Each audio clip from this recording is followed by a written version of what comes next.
Assalamualaikum warahmatullahi wabarakatuh.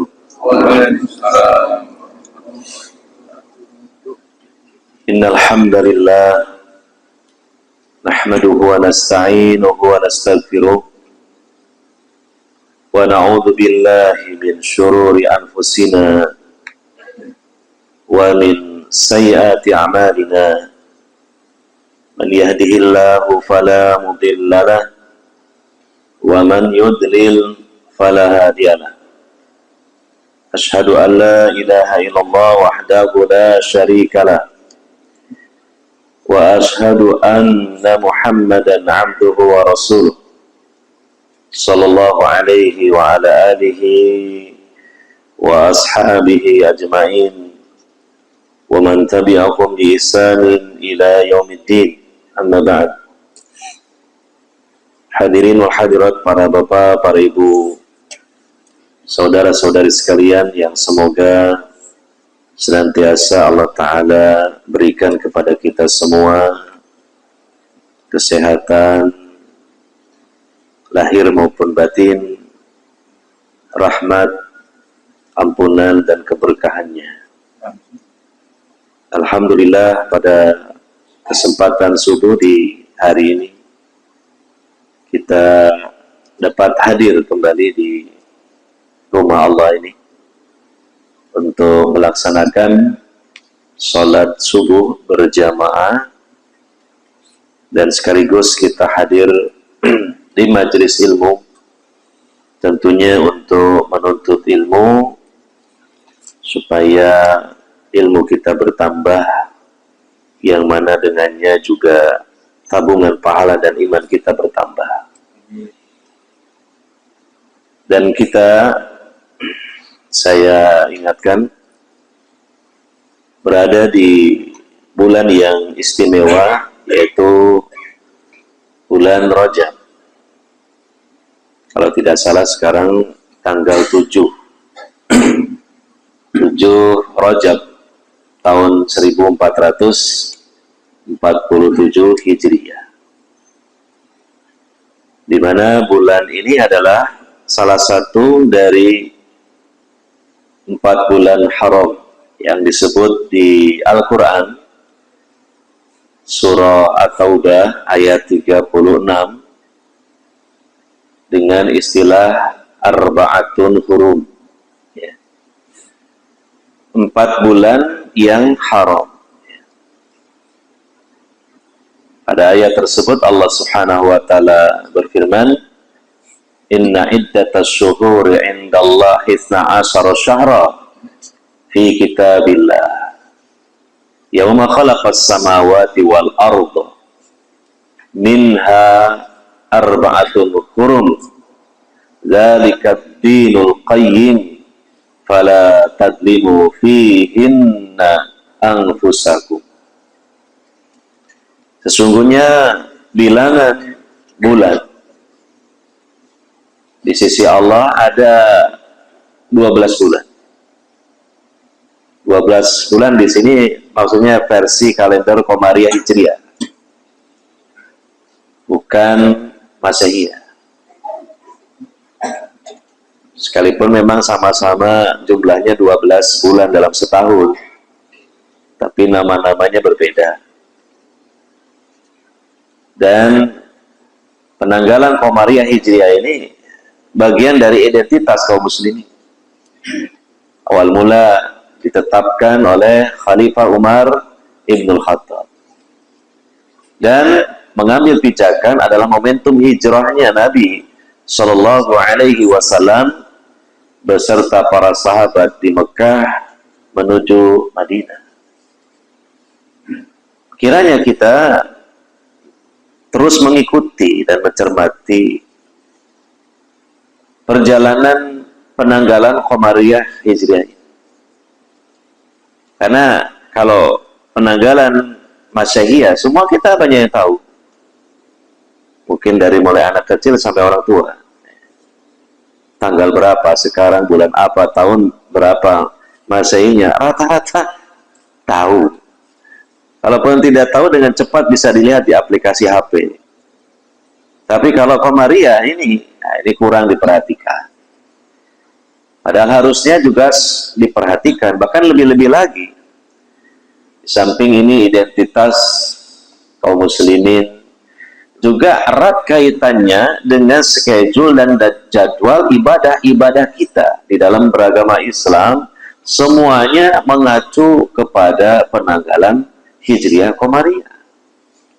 Bahkan berkaitan dengan hukum-hukum tertentu, ya, seperti masa iddah yang dijalani oleh seorang wanita yang telah ditolak atau dicerai oleh suaminya. Untuk tolak raj'i, tolak 1 dan 2 itu adalah selama, ya, masa iddahnya 3 bulan. Maksud bulannya pun bulan Qamariyah, bukan bulan Masehiah. Demikian juga tentang ibadah-ibadah yang agung dalam Islam, seperti Ramadan, kemudian Idul Fitri setelahnya di bulan Syawal. Tentu itu adalah mengikuti kalender Qamariyah Hijriah. Termasuk pada kesempatan kali ini kita sedang berada di bulan yang istimewa dalam kalender Qamariyah Hijriah, yaitu bulan Rajab. Ya, kita lanjutkan lagi kembali kepada ayatnya tadi. Ada 12 bulan fi kitabillah yang telah ditetapkan, ya, oleh Allah Subhanahu wa Ta'ala. Ya. Dan diantaranya ada 4 bulan haram. Ya. Kita sebut haram dulu, begitulah. Karena memang istilah aslinya dalam Quran maupun hadis itu arba'atun hurum, 4 bulan yang haram. Nah, pertanyaannya sekarang, kenapa disebut haram? Gitu. Ya. Dan disebutkan dalam hadis Nabi SAW, 4 bulan haram itu pertama 3 bulan berturut-turut, yaitu Dzulqa'dah, Dzulhijjah, dan Al-Muharram. Dzulqa'dah itu urutan keberapa?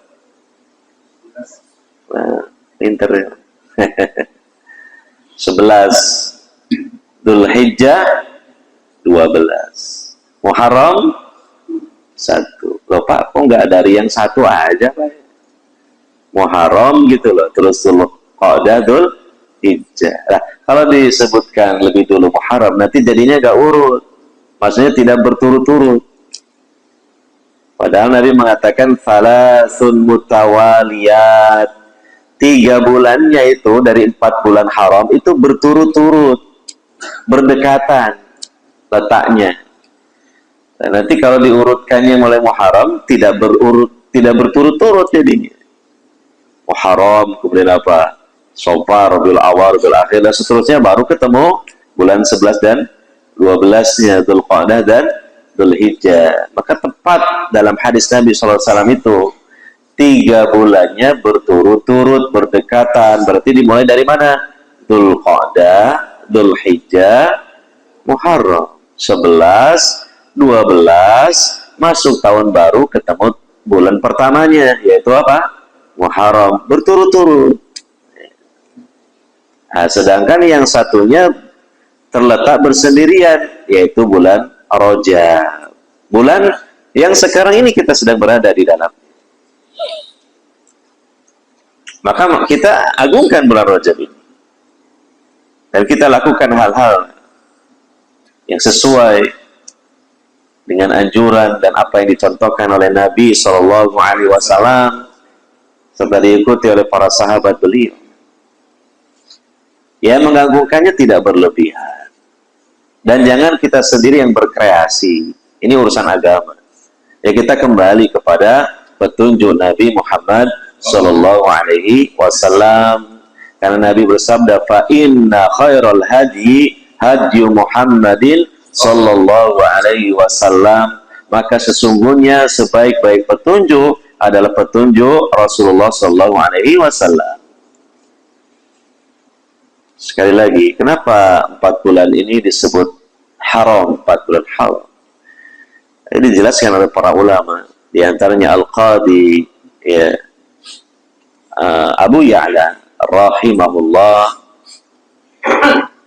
Kenapa 4 bulan itu disebut 4 bulan haram? Karena memang diharamkan oleh Allah dalam 2 hal. Pertama, ya,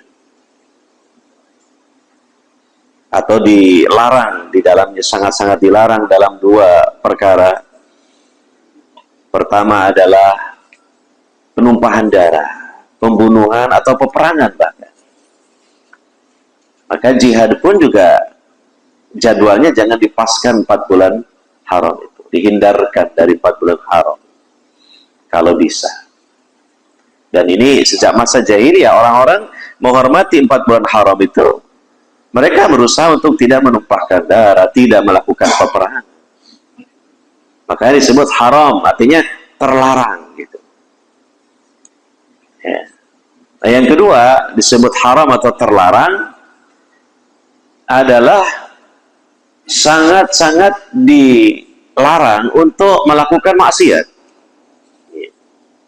Maksiat itu dilarang di semua bulan, tapi lebih-lebih lagi di 4 bulan haram tersebut. Ya. Makanya kalau kita merunut kepada tafsir atau penjelasan sahabat Ibnu Abbas radhiyallahu anhuma ketika beliau menafsirkan ayat 36 At-Taubah tadi, terutama pada kalimat yang disebutkan pada ayat itu, fala tadlimu fihinna anfusakum, jangan kalian mendolimi diri-diri kalian pada 4 bulan haram tersebut. Kata Ibnu Abbas radhiyallahu anhuma, setiap orang mukmin ya, yang melakukan amal soleh di 4 bulan haram itu pahalanya dilipat gandakan oleh Allah Subhanahu wa ta'ala. Pahalanya tidak seperti biasanya, lebih diperbesar oleh Allah Subhanahu wa ta'ala. Jadi umpamanya saya dan panjenengan sekarang ini di sini sholat subuh berjamaah, kemudian hadir di majelis ilmu, menuntut ilmu dengan niat yang ikhlas, pahalanya tidak seperti biasanya, lebih besar lagi daripada kegiatan tersebut di bulan-bulan yang lainnya selain 4 bulan haram. Ya, makanya juga ya berusaha ikhlas dan ya jangan tidur. Itu belum waktunya tidur. Makruh tidurnya. Kenapa makruh? Tidur di waktu subuh makruh. Nah, yang kedua apa? Pas hadir di majelis taklim tidur lebih makruh lagi. Terutama jenengan. Kalau saya susah tidur karena ceramah, angel turun. Nah, tidur lah orang-orang. Nah, kok meneng? Nah, ceramah. Berarti tidur kan susah. Saya susah untuk tidur, walaupun ngantuk juga. Nah, kalau jenengan ini lebih riskan untuk tidur. Mau mana sing pojok-pojok senden-senden itu tambah. Nah, sehingga insya Allah harapannya dapat pahala. Pahalanya tidak seperti biasanya loh. Lebih besar lagi karena kita berada di bulan Rajab, salah satu dari 4 bulan haram. Tapi sebaliknya kata Ibnu Abbas, kalau berbuat maksiat, nah ini bahayanya, dosanya pun dilipat gandakan oleh Allah. Ya, bukan cuma ganjaran, ya, catatan dosanya pun diperbesar oleh Allah Subhanahu wa ta'ala, tidak seperti biasanya. Karena di samping dosanya itu dari sisi memang itu dosa maksiat, juga ada unsur melecehkan, merendahkan kehormatan, keagungan bulan haramnya gitu. Makanya ketika teriming-iming untuk maksiat, aduh ojo maksiat ini maksiat ya, dosa, apalagi di bulan apa? Rajab. Hindarkan diri, ya, hindarkan diri kita.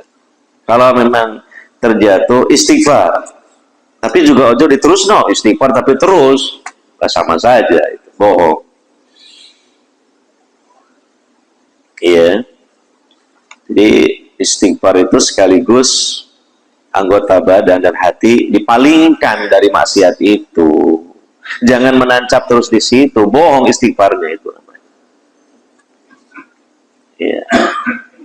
Nah, kemudian nasihat saya untuk diri saya pribadi dan panjenengan semua, ya ini hari-hari kita sekarang ini, jika Allah memberikan panjang umur kepada kita, ya ada momen-momen penting lah yang harus kita sikapi. Pertama, Rajab, ya kita agungkan, kita isi dengan hal-hal yang terbaik, ya. Dan sekaligus ini bagian dari isti'dad li Ramadan, persiapan menghadapi bulan Ramadan, karena kalau sudah Rajab, sudah dekat waktunya dengan Ramadan. Setelah Rajab, Sya'ban. Setelah Sya'ban apa? Ramadan. Nah, kalau di bulan Rajab ini kita sudah melakukan hal yang terbaik, mengagungkan Rajab, mengisi dengan amalia-amalia soleh, ya, dan sudah berlatih diri menjauhkan dari maksiat, itu disadari atau tidak sudah mempersiapkan diri menghadapi Ramadan. Otomatis begitu. Apalagi di bulan Sya'ban dianjurkan oleh Nabi SAW memperbanyak puasa sunnah. Tidaklah Nabi SAW memperbanyak puasa sunnah melebihi di Sya'ban. Tapi tidak full 1 bulan. Karena yang full puasa 1 bulan itu hanya di bulan Ramadan. Tapi yang hari-harinya mayoritasnya digunakan untuk puasa sunnah oleh Nabi SAW itu di bulan Sya'ban. Ya, di bulan Rajab juga ini ada baiknya memperbanyak puasa. Di samping puasa-puasa yang rutin sebagaimana di bulan-bulan yang lain, mungkin puasa Senin, Kamis, Ayyamul Bid, ya silakan kalau ada kelonggaran untuk puasa sunnah mutlak. Ya, tapi tidak ada amal soleh ibadah yang dikhususkan untuk bulan Rajab ini. Dalam artian amal soleh yang memang juga dilakukan di bulan-bulan yang lainnya pun juga lakukan di bulan Rajab, bahkan lebih diperbanyak lagi. Karena menurut penelitian pakar-pakar hadis, tidak ada hadis yang sahih yang menyebutkan secara khusus keutamaan Rajab selain secara umum tadi yang disebutkan di surah At-Taubah ayat 36 dan penjelasan dari hadis Nabi Shallallahu Alaihi Wasallam. Nah, demikian juga ibadah-ibadah tertentu tidak ada keterangan hadis yang sahih. Yeah. Bahkan hadis yang beredar itu adalah hadis-hadis yang derajatnya dhaif, lemah, dan sebagainya, maudhu, palsu bahkan. Jadi tidak usah kita mengikuti hadis-hadis tersebut. Ya. Di antaranya yang diterangkan oleh Imam Ibnul Jauzi dalam kitab beliau Al-Mawdu'at, kumpulan hadis-hadis palsu. Katanya Nabi mengatakan, katanya, namanya bukan hadis kan, tapi disandarkan kepada Nabi Sallallahu Alaihi Wasallam, jangan kalian lalai dari ibadah di Jumat pertama di bulan Rajab. Nah, sudah lewat kan kemarin Jumat pertamanya. Karena sesungguhnya Allah menciptakan sebuah sungai, sorga yang diberi nama Rajab. Maka siapa yang puasa sehari saja di bulan Rajab, nanti Allah akan beri minum hamba tersebut dari sungai yang ada di sorga itu. Nah, ini semacam ini ya, hadis-hadisnya kalau nggak dhaif ya palsu. Nah, jadi kembali kepada dalil yang sahih, ya, apa yang diisyaratkan di Al-Quran surah At-Taubah ayat 36 dan hadis sahih Nabi SAW yang lainnya yang menjelaskan tentang masalah 4 bulan haram itu adalah 4 bulan yang tadi kita sebutkan. Yang intinya sebagaimana penafsiran sahabat Ibnu Abbas memahami ayat tersebut, Allah berfirman, "Fala tadlimu fihinna anfusakum." Jadi kita dianjurkan, ditekankan memperbanyak amal-amal soleh dan menghindarkan diri dari maksiat.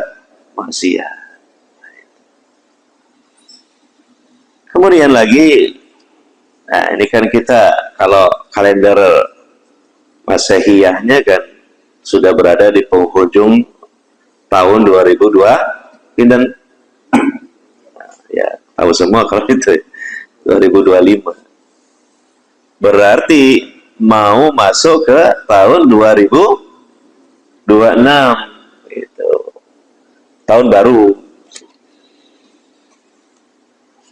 Nah kira-kira panjenengan lah ya, panjenengan ya mau beralih dari tahun 2025 masuk ke 2026 tahun baru niku seneng maupun sedih apa ya?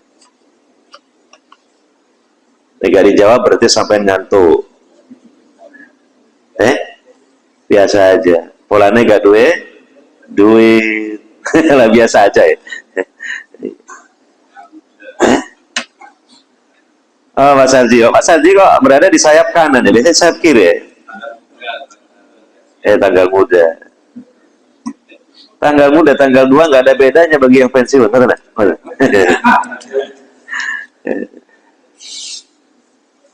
Kalau bagi yang masih dapat gaji sih, tanggal muda, tanggal tua kan sama aja. Tanggal muda dapat gajian, tanggal tua mendekati tanggal muda, mau dapat gajian juga. Ayo, nah gitu dah.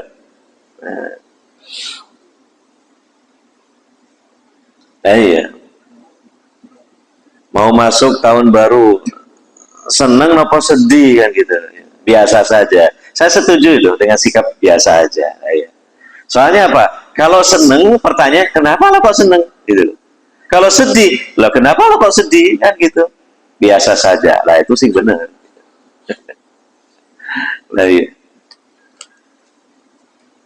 Gitu. Nah, tapi banyak orang itu, baik orang kafir maupun orang mukmin, ya, masuk tahun baru tuh sewenangnya luar biasa. Sampai melek bengi.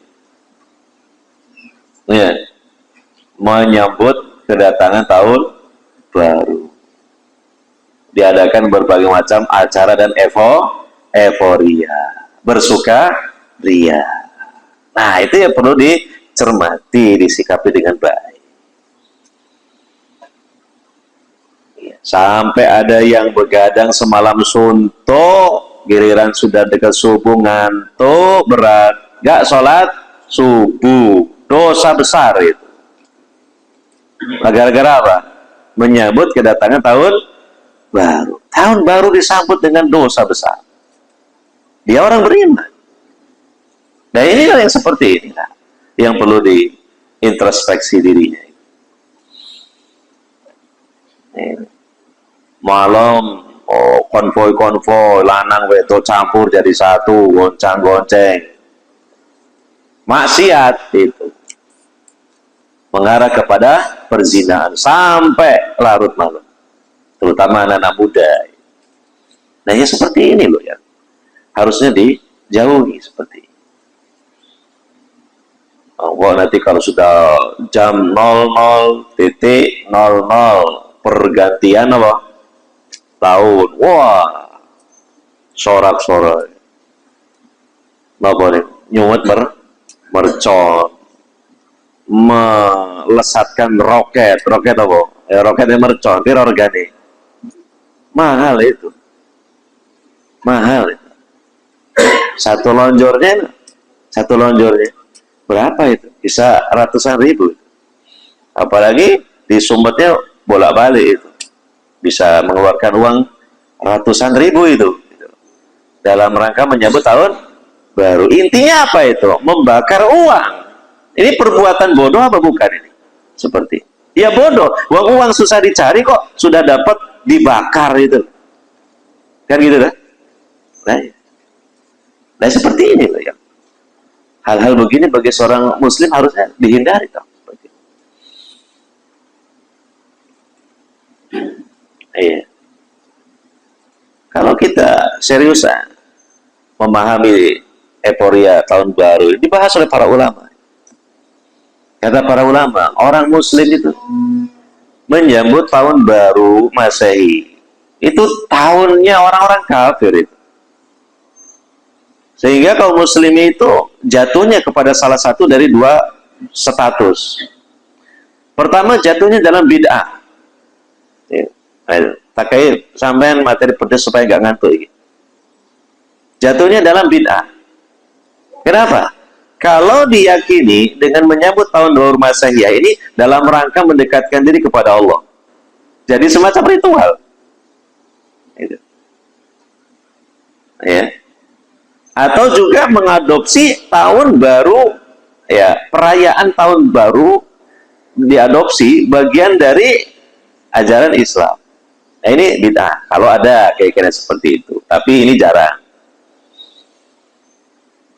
Ya. Karena kita sudah cukuplah dengan hari raya kita, yaitu Idul Fitri dan Idul Adha. Bahkan ditambah lagi hari raya setiap pekan, yaitu hari Jumat. Kok masih kurang saja hari raya? Ingat,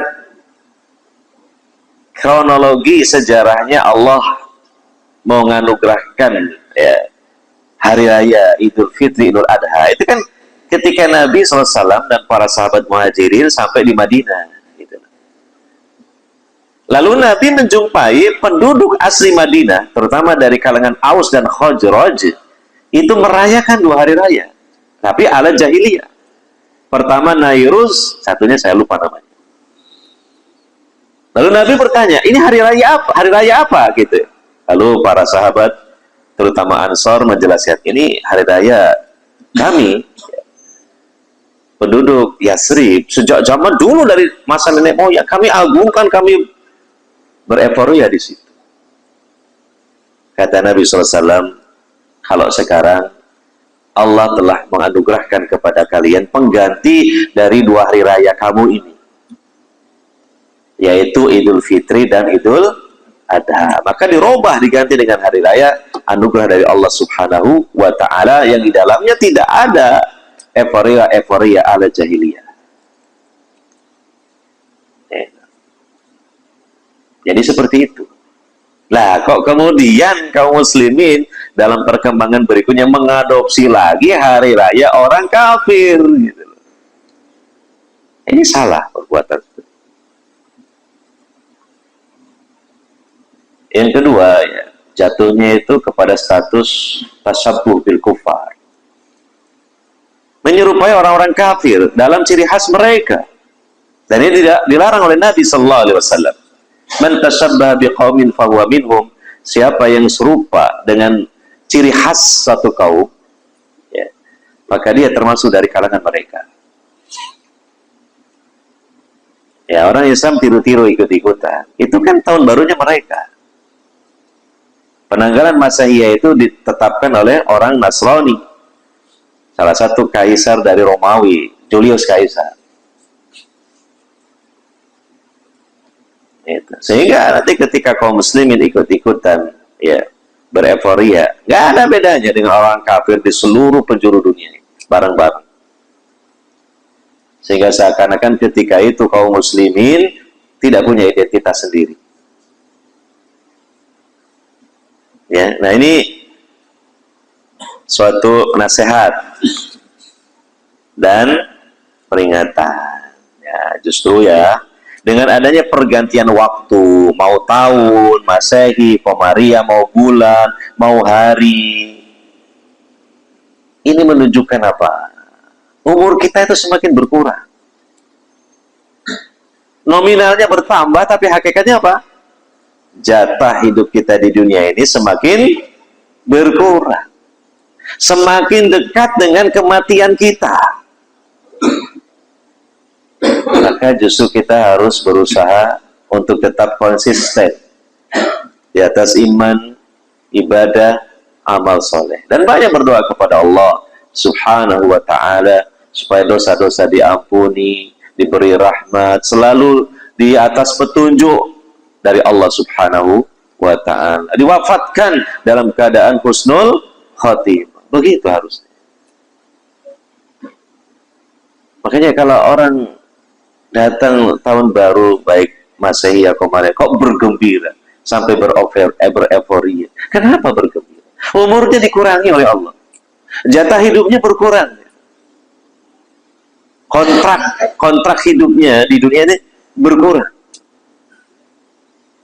semakin dekat dengan kematian, semakin dekat perjumpaan dengan Allah, mempertanggungjawabkan semua amalan. Akan pindah dari alam dunia ke alam kubur sendirian. Ya. Pertanyaannya, apa yang sudah kita persiapkan? Bukan masalah menghadapi mati, ya semua orang pasti mati. Nabi saja mati, malaikat saja mati. Tetapi adalah kehidupannya yang abadi setelah kematian itu. Ya, yang harus kita persiapkan bekal-bekalnya. Ya. Nah itu, jadi seiring dengan tuanya usia kita, hendaknya pikiran kita juga tua.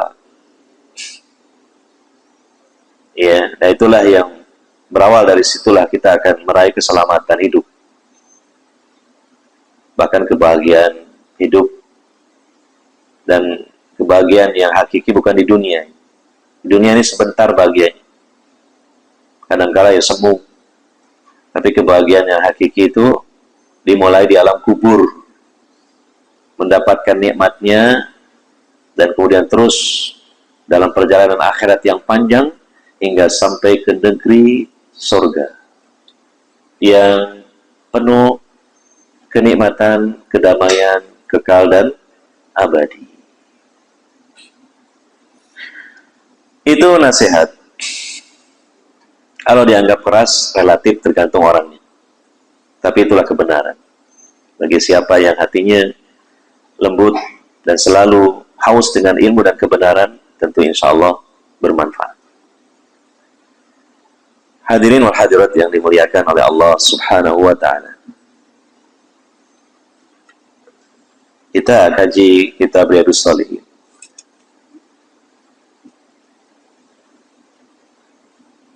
Yang terakhir itu membahas bab ciri-ciri Allah mencintai hambanya. Saya mau tanya, apa ciri? Dari pembahasan yang lalu. Kira. Apa ciri ini? Dulu itu loh, masih ingat apa sudah? Ciri-ciri, bahkan ciri pokok ini deh. Bahwa Allah itu mencintai hambanya. Pada diri hamba itu ada ciri-cirinya kalau Allah mencintainya. Apa ciri ini?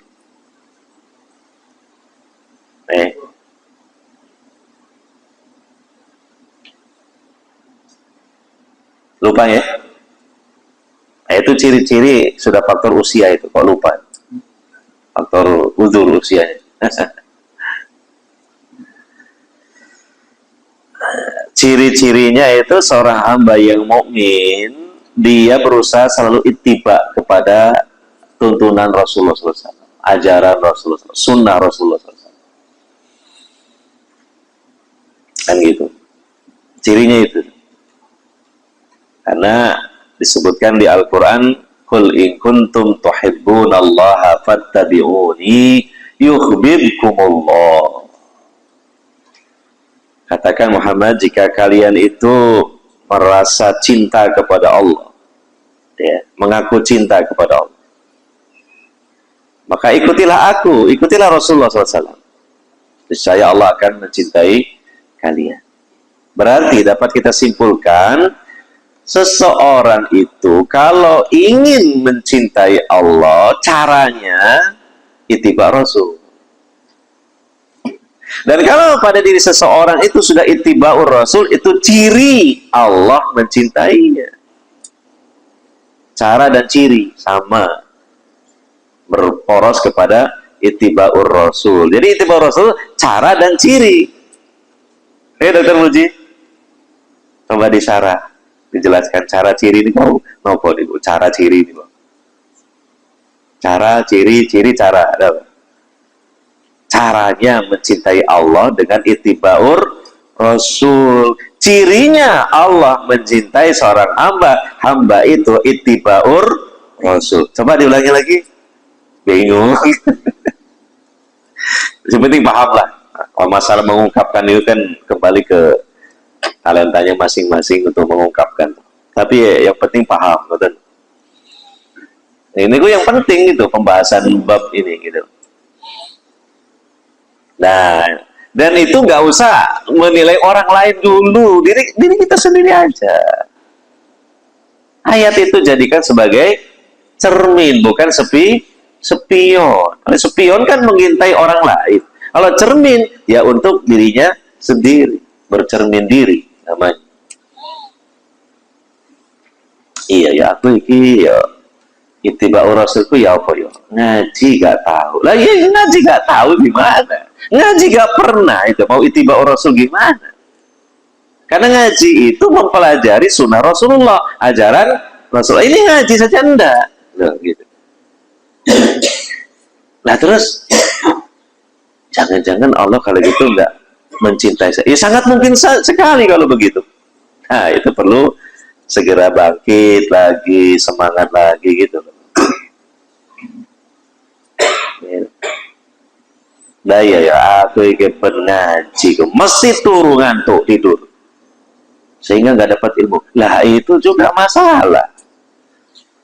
Tangi KB tidur. Nah, kalau saya susah tidur karena ceramah. Ini pengaji tidur, nggak masuk ilmunya. Padahal ilmu itu adalah sunnah Rasul untuk diamalkan sebagai cara mencintai Allah, dan itu adalah ciri Allah mencintainya.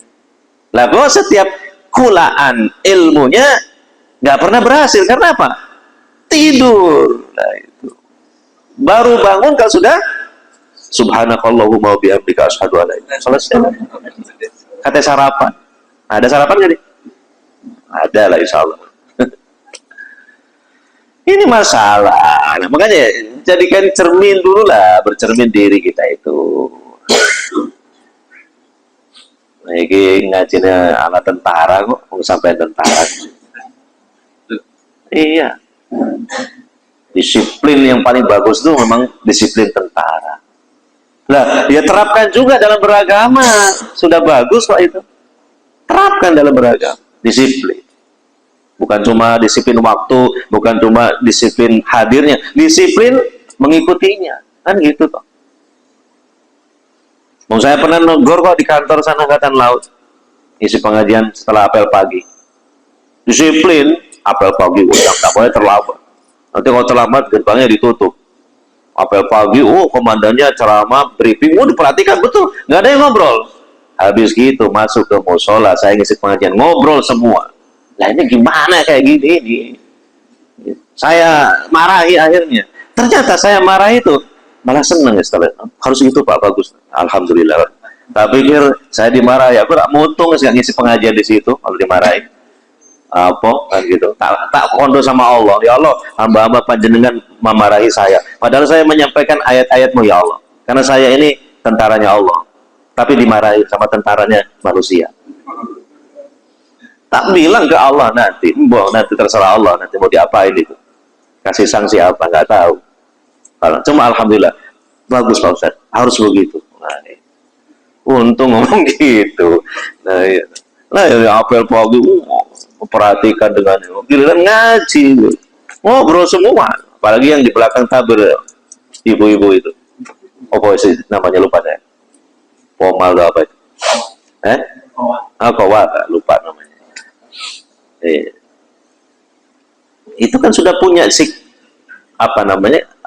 bakat disiplin lah, bahkan memang sudah mendarah daging disiplin. Ya terapkan juga dalam hal yang lain yang memang positif, apalagi beragama ini gitu. Ibadah ini gitu. Kan begitu. Saya aja niru sampean tentara disiplin, kok malah sampean nggak disiplin. Disiplin itu kunci sukses. Termasuk apa? Untuk meraih surga itu harus disiplin. Ya kan? Disiplin meninggalkan larangan Allah sehingga selamat dari neraka. Gitu kan? Disiplin menjalankan perintah-perintah Allah, ibadah kepada Allah, sehingga masuk surga. Jadi selamat dari neraka, masuk ke dalam surga itu modalnya disiplin. Nah, begitu. Jadi pembahasan yang terpenting itu ittiba'ur rasul itu cara mencintai Allah dan ciri kalau Allah mencintainya. Maka semua kita ya lihat dirinya masing-masing seperti apa dalam hal ittiba'ur rasul sallallahu alaihi wasallam. Terus terang aja, kita jangan dulu sudah merasa puas, masih banyak kekurangan kita. Belajar untuk ittiba'ur rasul sallallahu alaihi wasallam. Kalau yang sudah bagus sekali itu, ya itu loh para sahabat itu, ittiba'ur rasul. Dan kita ini ya di belakang, mengikuti, belajar. Supaya diraih cinta Allah subhanahu wa ta'ala kepada kita.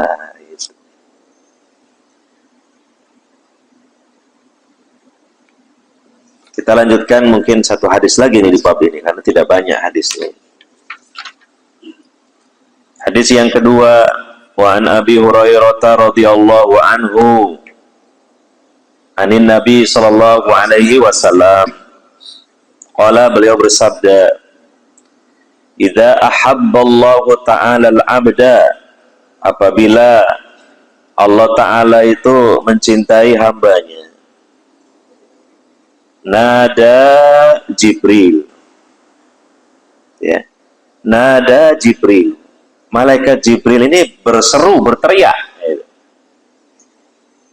di langit sana, di langit. Inna Allah Ta'ala yuhibbu fulanan.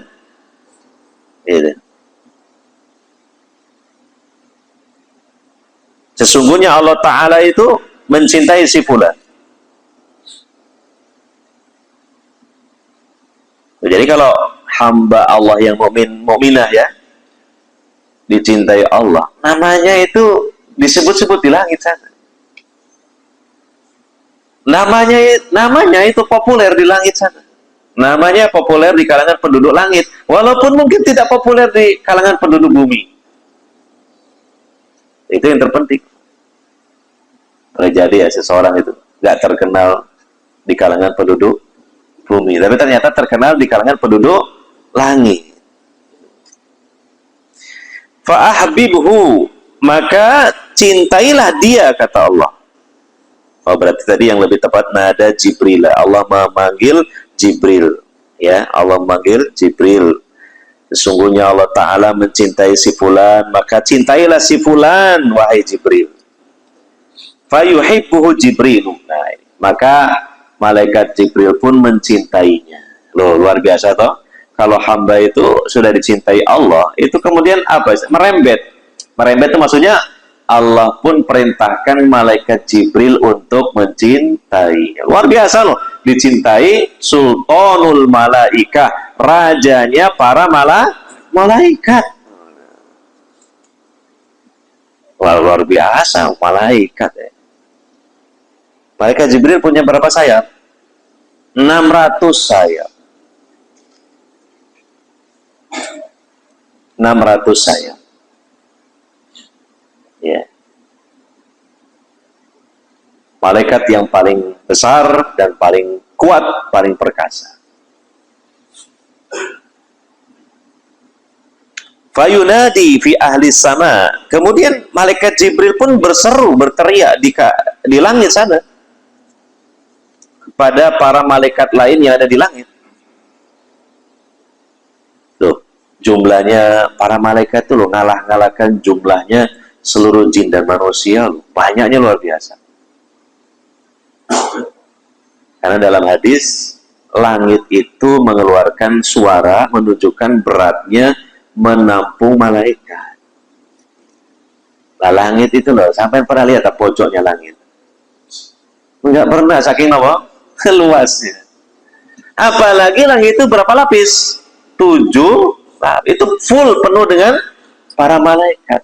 Tidak ada tempat satu jengkal pun dari langit, melainkan mesti ditempati malaikat. Berarti saking apa? Saking banyak. Kok menungso kadang dengan jumlah banyak itu bangga sombong. Malaikat lebih banyak lagi. Yeah.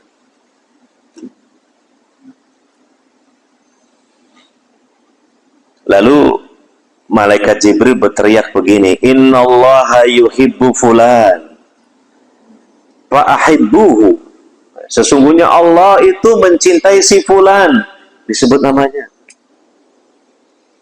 Ibaratnya ya, ini kan kalau jenenge Bejo ya, Bejo bin Paiman misalnya, itu disebut tuh begitu di langit sana loh.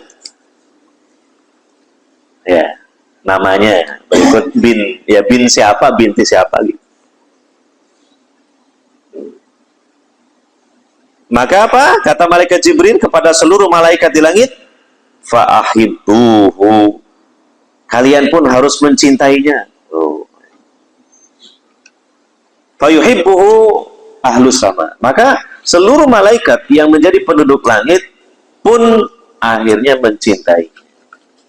Berarti pertama dicintai Allah, kedua dicintai malaikat Jibril, ketiga dicintai seluruh malaikat-malaikat. Wah, luar biasa ini orang ini. Tsumma yudau lahul qabulu fil ardi. Kemudian kecintaan ini diletakkan ya, pada hati orang-orang yang mukmin yang ada di bumi untuk menerimanya. Jadi kalau manusia ya nggak semuanya mencintai. Tapi ya hamba-hamba pilihan Allah yang akhirnya menerima mencintai orang tersebut. Kita lihat Nabi Muhammad SAW, tidak semua orang suka kepada beliau. Orang-orang kafir benci pada Nabi Muhammad SAW. Sampai hari ini. Sehingga makanya ada orang kafir bikin karikatur yang menghina Nabi Muhammad SAW. Melecehkan martabat kedudukan Nabi Muhammad SAW. Itu kalau manusia. Tapi kalau seluruh malaikat semuanya pasti mencintai Nabi Muhammad SAW. Setelah dicintai oleh malaikat Jibril, setelah dicintai oleh Allah Subhanahu wa Ta'ala. Ya, demikian juga orang-orang mukmin lain yang di bawah Nabi SAW, ketika Allah mencintainya, Allah perintahkan Jibril mencintainya, dan Jibril mencintainya. Dan malaikat Jibril merintahkan malaikat-malaikat yang lain untuk mencintainya, maka para malaikat yang lain pun juga mencintai. Apa kiranya kalau seseorang sudah dicintai oleh Allah, oleh malaikat Jibril dan seluruh malaikat, dilindungi, dijaga, ditolong, ya, apalagi Allah ya, Allah meridhai. Ya, maka kata para ulama, kalau hamba mukmin dicintai Allah, pasti bahagia hidupnya dunia dan akhirat. Ya kan nggak mungkin kalau Allah mencintai hambanya di akhirat, kemudian Allah memasukkannya ke dalam neraka. Kan nggak mungkin. Pastinya apa? Allah masukkan ke dalam surga. Maka inilah yang harusnya kita tergerak, ya, bahkan berkeinginan kuat untuk meraih cinta Allah Subhanahu wa Ta'ala. Caranya apa tadi? Ittiba'ur Rasuli sallallahu alaihi wasallam. Ya, ajaran Rasulullah sallallahu alaihi wasallam. Maka ketika kita diajak oleh sebagian kita untuk mempelajari sunnah Rasul sallallahu alaihi wasallam, harus senang dan menyambutnya. Maka ketika ada sebagian di antara kita memperingatkan, jangan sampai menyimpang dari sunnah tuntunan Rasulullah SAW, harus senang dan menyambut. Maka ketika ada sebagian di antara kita memperingatkan jangan melakukan bid'ah-bid'ah, karena itu bukan tuntunan Rasulullah SAW, harus senang dan menyambutnya. Bukan memusuhi orang ini, keliru. Karena judulnya kita ini apa? Dalam rangka ingin meraih cinta Allah Subhanahu wa Ta'ala. Begitu sebenarnya. Jadi jangan a priori, apalagi sentimen. Kembalikan kepada itu tadi. Semua kita berusaha ingin meraih cinta Allah subhanahu wa ta'ala. Caranya ittiba'ur Rasuli sallallahu alaihi wasallam. Termasuk ya kita mengkaji kitab Riyadhus Shalihin, yang semuanya dalam kitab Riyadhus Shalihin ini tentunya adalah ajaran sunnah Rasulullah sallallahu alaihi wasallam. Maka dengan itulah kita ya kemudian berusaha melaksanakannya, mengamalkan. Maka itulah ittiba'ur Rasul. Dengan demikian harapannya Allah mencintai kita.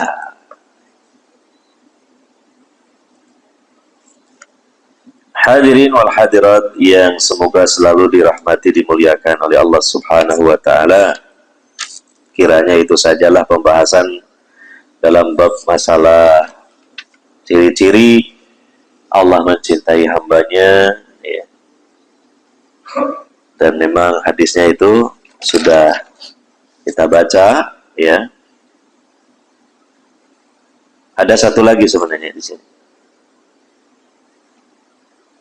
tapi ya mungkin dirasa cukuplah tadi 2 hadis dalam bab tersebut ya, karena itu yang paling penting, yang paling utama. Dan semoga Allah subhanahu wa ta'ala memberikan taufik kepada kita sekalian untuk dapat ittiba'ur Rasul, sehingga kita dapat cintanya Allah subhanahu wa ta'ala. Ada pertanyaan dulu barangkali?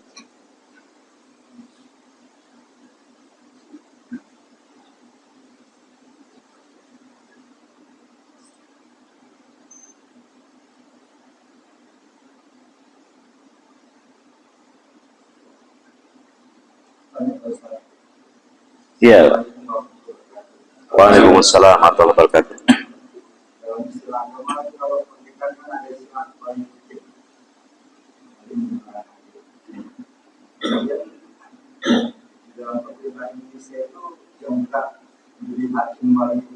Menjadi wali hakim. Ya, menjadi wali hakim ya. Wali hakim. Nah, itu ya istilah dari kalangan para fuqaha ya, para ahli fikih. Terkhususnya di negeri kita itu biasa menyebut istilah wali hakim. Tentu dari 2 kata. Pertama wali, maksudnya wali nikah. Hakim, hakim itu kepanjangan tangan ulil amri. Disebut hakim. Kalau dalam istilah fikihnya itu qadhi. Nah, kita biasa menyebutnya hakim. Ya. Nah, wali hakim ini boleh menjadi wali nikah, tapi itu opsi terakhir itu. Ketika wali-wali yang qorib, yang dekat masih ada, jangan ke wali hakim langsung. Gitu. Apalagi dalam madhab Syafi'iyah itu lebih ketat lagi masalah wali itu. Ya.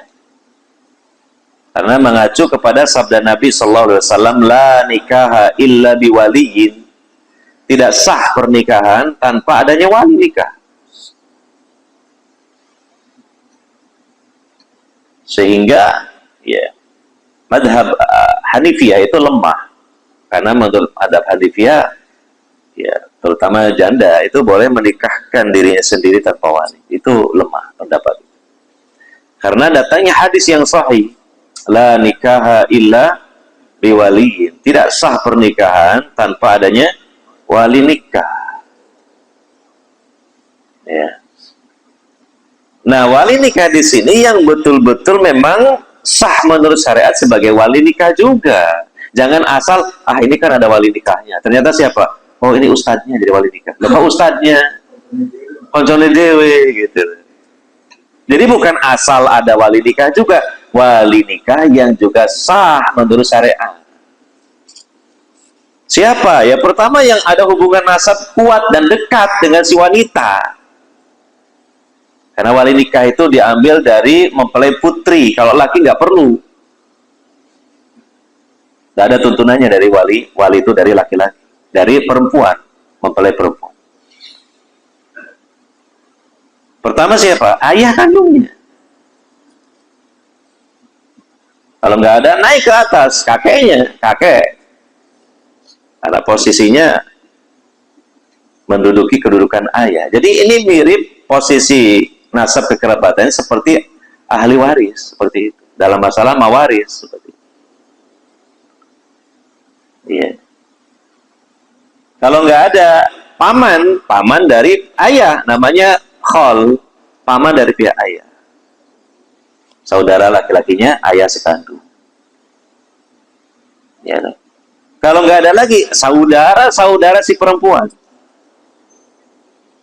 Kalau nggak ada anak laki-laki dari si perempuan yang sudah balik dan berakal, itu. Nah itu urut-urutannya.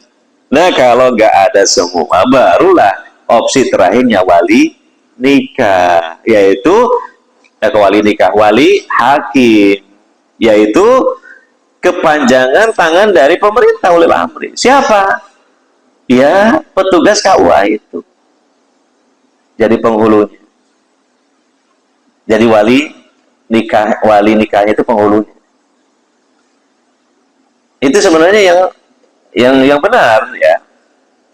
Yang disebut dengan wali hakim itu memang hakim. Hakim itu qadi. Qadi itu petugas pemerintah. Kepanjangan tangan dari pemerintah yang mengurusi pernikahan secara resmi.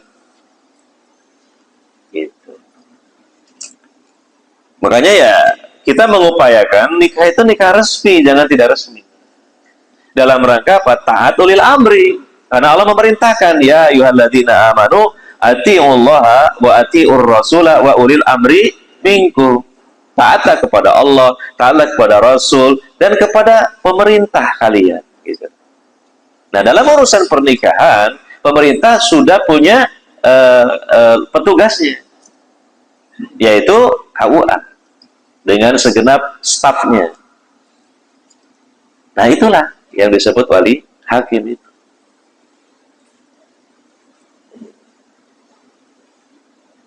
Dan ya jangan sembarangan nikah itu.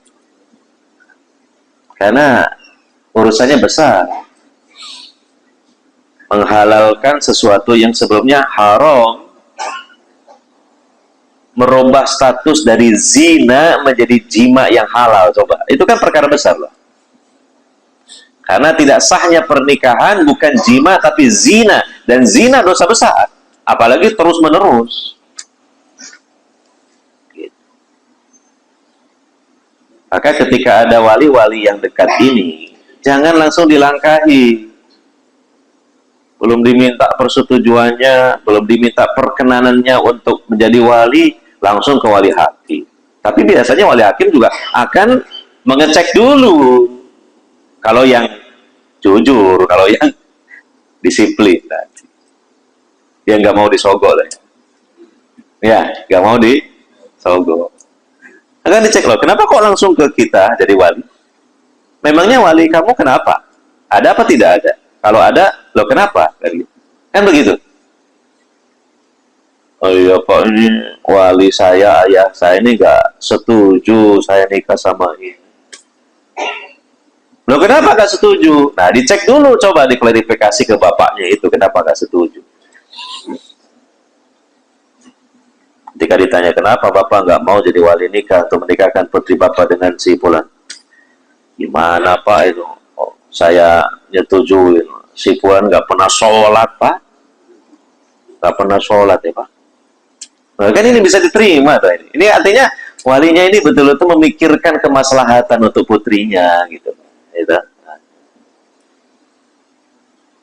Dan begitu. Ya. Jadi itulah yang disebut wali hakim, terambil dari dua kata, wali nikah yang memang sah secara syariat. Yang kedua hakim, itu maksudnya kepanjangan tangan dari ulil amri pemerintah. Ya, jadi jangan langsung ambil comot-comot. Jadi wali nikahnya ustadz. Iya memang ustadz, dia punya status lah katakan begitu secara agama. Tapi kan tidak berhak jadi wali. Jadi saksi aja. Kalau ustadz itu, ya jadi apa? Atau jadi mempelai putranya boleh lah. Kalau memang belum menikah gitu. Jangan jadi wali. Oh jadi wali. Saksi. Jadi saksi. Gitu ya? Nah, itu.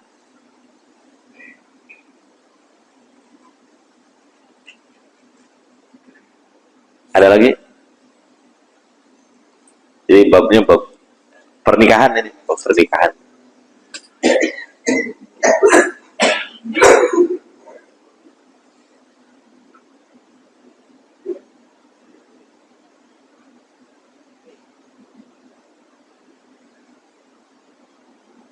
Ya, kita cukupkan sampai di sini. Mohon maaf dari saya bila ada hal-hal ya yang mungkin yang kurang berkenan di hati ya. Subhanakallahumma wa bihamdika asyhadu an la ilaha illa anta astaghfiruka wa atubu ilaik. Wassallallahu ala nabiyyina Muhammadin wa ala alihi wa sahbihi ajmain walhamdulillahi rabbil alamin. Wassalamualaikum warahmatullahi wabarakatuh. Waalaikumsalam.